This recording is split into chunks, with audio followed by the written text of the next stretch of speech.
You probably know it as the home of Bitcoin. But beyond this tiny piece of Central American real estate lies an incredible story of an unlikely revolution led by one of the youngest presidents in the world. El Salvador has been a country in crisis for a long time. He looked like your typical tech bro, backwards cap, hoodie and all. And he ran his campaign entirely online, bypassing the old political parties and speaking directly to the youth. El Salvador is not yours. It belongs to all of us, he declared on Twitter, urging young people to join his movement. Two powerful gangs called the Maras had the entire country under their thumb, controlling everything from the police to the government. The IMF, World Bank, and other international organizations have warned that adopting Bitcoin could pose serious risks to El Salvador's economy and financial stability. They point to the volatility of the cryptocurrency market and the potential for fraud and money laundering as reasons why El Salvador should not adopt Bitcoin.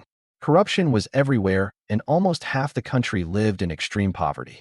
One of the most ambitious projects is Bitcoin City, a proposed city in eastern El Salvador that would be built on land near a volcano and powered by geothermal energy. The city would be a hub for technology companies and startups and would be free of taxes and other restrictions. If you enjoyed this episode, please hit the like button.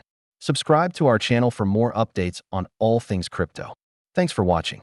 We'll see you next time. Bukele believes that Bitcoin City will become the new Silicon Valley and attract the best and brightest minds from around the world. To finance the construction of Bitcoin City, Bukele plans to issue bonds called volcano bonds that would be backed by Bitcoin. He is the president of El Salvador since June 2019.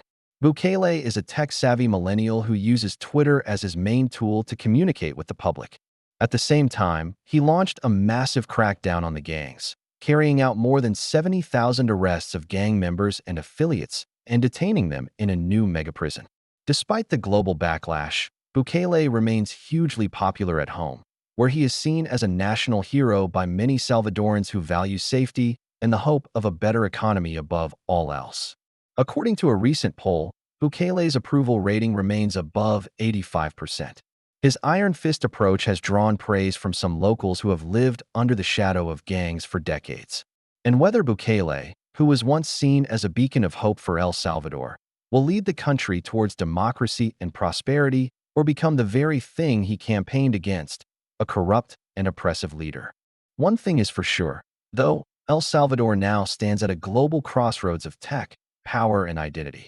And the choices it makes will have ripple effects far beyond its borders. But it has also drawn criticism from human rights groups who say that the crackdown has resulted in a surge in arbitrary detentions and abuses of detainees. This means that Bitcoin is now a valid form of payment for goods and services in El Salvador. The adoption of Bitcoin as legal tender is part of Bukele's plan to make El Salvador a more attractive destination for foreign investment. El Salvador is one of the most remittance-dependent countries in the world. Around 20% of its GDP comes from money sent back home by Salvadorans working abroad. But the fees for sending remittances are very high. They can be as much as 15% of the amount being sent. By adopting Bitcoin, El Salvador hopes to reduce these fees and make it easier and cheaper for Salvadorans abroad to send money home. Bukele also wants to make Bitcoin accessible to the unbanked. About 70% of adults in El Salvador are unbanked, meaning they don't have access to basic financial services such as a bank account or a credit card.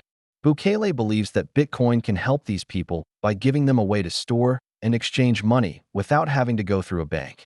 He has more than 4 million followers on Twitter, and he uses the platform to share his thoughts on everything from politics to pop culture. But how did he do it? And why does he love Bitcoin so much?